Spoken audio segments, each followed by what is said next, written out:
we've shown you over and over here on the Young Turks all the different instances of the mainstream press in this country beating the war drums against Iran, ABC News, NBC News, countless examples, right? Now, what happened was yesterday Sky News was saying, hey, you know what, Iran might be threatening America and Europe, and maybe they're going to attack the Olympic Games, and that they might be working in cahoots with Al-Qaeda. What evidence did they have? They had anonymous sources. It wasn't even clear that they were intelligence sources. Just, a source told me. Oh, yeah. Now, I said at the time, which was just yesterday, hey, you know what? Iran and Al-Qaeda hate each other. Anybody with 2 bits of sense or any knowledge of the area knows Iran is Shia and Al-Qaeda is Sunni. They've never liked each other. And in fact, Iran helped us to fight against Al-Qaeda when we first originally invaded Afghanistan, because that's how much of a threat they see Al-Qaeda as. So what's happening now? Now it has leapt over here, that British official report. And it's not an official report by Britain, but the way that it's being framed, and Bruce Riedel wrote about this at the Daily Beast, and he didn't write it about it as framing, he just wrote it in the first paragraph. British reports are saying, British media is reporting. So it sounds really official, like, well, the British media is reporting it. Must be true. No, it's another Murdoch organization that has at some point got these nonsense sources. So now the thing about Riedel is he's a former CIA officer, and half of what he says is true. And you're like, okay, good, finally. He pointed out that Iran and Al-Qaeda hate each other, and they have not worked together, and there's no evidence that they're working together. But then he does exactly what they did with Iraq. Use them in the same sentence. And says, well, you know, at some point, there was some Al-Qaeda guy that might have traveled through Iran. They're in the general vicinity. That's exactly what they used to say about Al-Qaeda in Iraq. At some point, somebody could have gone and met somewhere else. And Riedel does the same thing. An Iranian and an Al-Qaeda guy might have met somewhere else in another country. I have no evidence of it, but it could have happened. Yeah, I guess they could also met with Santa Claus and the Easter Bunny. And then he'll turn around and tell you, well, of course, there's no evidence. And at the end of the article, like, you're torn. Is he going to finally conclude, okay, this is nonsense? No, he says, such cooperation will be very hard to detect by Western intelligence agencies and even harder to prove. In other words, I'm going to allege, and British press is going to allege that this is happening, even though we have no proof, but you have to trust us, because it would be really hard to prove if it were happening. In the same concluding paragraph, he says about Al-Qaeda, how they're mainly in Pakistan now, right? The original leadership. He says, and quote, Iran is right next door. Well, okay, well then that'll do it then. What an absurd thing to say. Iran is right next door. You remember when Dick Cheney came out and said about Iraq, they're in the same geographical region from which we got attacked. This is the exact same playbook. And then he concludes by saying, in short, Al-Qaeda and Iran still hate each other, but they could find common cause to fight America and Britain. They could also find common cause to fight Martians. But there's no evidence of that, but it doesn't matter, because the point isn't to prove your case. The point is to do big headlines. They say, oh my God, Iran might attack inside the United States. The British are reporting it. The headline of the piece is, Iran and Al-Qaeda's shadowy relationship could firm up this spring and possibly attack within the U.S. And they're not alone. This is coordinated. This is unbelievable. Now look at Erin Burnett and how she starts out a segment last night on Iran. Watch. Iran's threat to the United States in the United States, right here at home. Now, as we said last night, no one buys Iran's claim that its nuclear program is for peaceful purposes. No one buys it. But wait a minute. Where did you get that from? Now, I'm going to show you our own intelligence people in just a minute once we're done with Erin Burnett. That shows you there's no evidence, right? But no one buys that. I mean, they have all the evidence, but no one buys that it's peaceful. Of course not. This is the almost word for word exactly what she said on the night before. Wednesday night she did it. Thursday night she did it again. They're planning to attack inside the United States. It could be a mushroom cloud in the next 45 minutes. That's what they said about Iraq.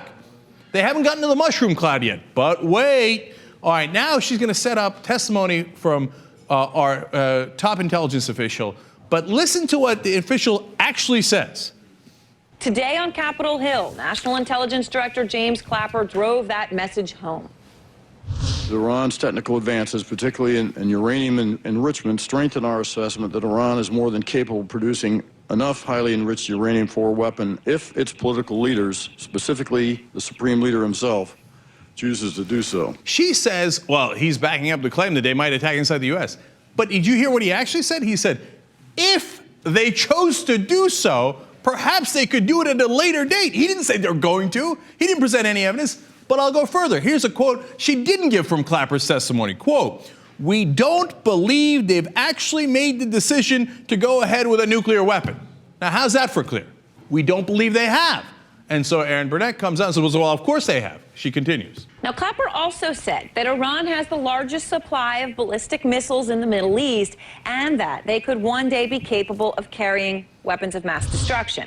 Now, this is footage of Iran's test missiles, which they do like to show to the world to show the power of their program. And the country is working in intercontinental ballistic missiles as well. They're developing them to fire 2,000 miles. And consider this. A high-ranking Israeli official said earlier this month that Iran is working on missiles with a range of some 6,000 miles. That is far enough to hit the United States of America. Are you kidding me?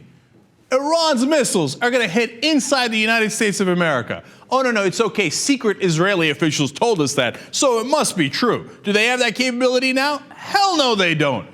But they're like, oh, well, you know, in a couple of centuries or so, they might develop that capability. And by the way, they show the scary missiles like, oh my God, there comes the ballistic missiles. Are those the ones that can handle nuclear weapons? Later, she mumbles under her breath, oh, no, they can't hold nuclear weapons yet. But they say that it might be able to hold nuclear weapons at an undetermined date. By the way, if they ever had nuclear weapons, which they don't. Now, one of the reasons I get upset about this is that because of this kind of fear-mongering that they see all the time, and they got Ahmadinejad on the lab coat, and they got Iranian missiles going off. Do you know that in 2010 they did a poll? How many Americans believe that Iran already has a nuclear weapon? 70%. It's not even remotely true. 70% of Americans already believe that Iran has the nuclear weapon. You see how this press is so powerful that you get brainwashed with this propaganda over and over again. And what happens? New York Times had a headline story about how the IAEA came out and said, oh my God, we've got new evidence that Iran might be developing weapons. And every single person on TV talks about, oh, IAEA, absolutely. Yeah, they said Iran might be developing it. Now, is that what they actually said? Absolutely not. In fact, the New York Times later corrected themselves. Arthur Brisbane, the public editor for the Times, took the paper to task for saying that they had way overreached on IAEA's conclusions, that in fact the IAEA did not present anything new from since 2004. Seymour Hersh did a brilliant article on how this was a rehash of all the old evidence on when Iran used to have that weapons program, or was attempting to have a weapons program pre-2003, which they no longer have. And of course, Erin Burnett's two guests from Wednesday night came out and said, oh yeah, no question, weapons. They have the weapons, we just don't know if they're going to use them. I mean, they can easily develop the weapons, they don't have them yet, but they can easily develop them any second now. It's exactly what we heard about the weapons of mass destruction that Iraq supposedly had, right? But she's not done. Tonight, she brings on Peter King, who is the most anti-Muslim legislator we have, did 4 hearings on whether Muslims are all guilty in America. She brings on that expert. But look at what they both actually admit while they're trying to drum up this war against Iran anyway, while they do their propaganda. Look at their admissions. The question is, will Iran strike inside the United States? Out front tonight, Peter King, chairman of the House Committee on Homeland Security. Good to talk to you, sir. Appreciate this. Thank you, I know that you have been briefed, and obviously Mr. Clapper has briefed you on many of the details, and you've been told there's no specific plot at this time. Are you satisfied with the intelligence that you've been getting? Erin, I am, because even though there's no specific plot, the intelligence community does believe that an attack could very well happen. Right now, a threat from Iran, a possible attack from Iran, is the greatest threat we face, and every threat stream is being tracked down. So while there's no specific threat, we have to assume that one could occur. We have to assume that one could occur. It is the greatest threat that we face, even though it combined 3 times in there where they said there is no specific threat. Our intelligence officials have told us over and over again, there's no specific threat. But we have to assume that it is the the greatest threat and that we must act first. Here's what Leon Panetta, Secretary of Defense, actually said, quote, "The intelligence does not show that they've made the decision to proceed with developing a nuclear weapon." Does not show, does not show, does not show. It's crystal clear. But nonetheless, the American media reports the exact opposite. This is their same exact playbook from when we invaded Iraq, but this time we're not going to let them do it. I'm telling you right now, we're going to fight back and we're going to put this in CNN's face, ABC, NBC, all those guys, until they stop this nonsense warmongering. We're not going to stand for it.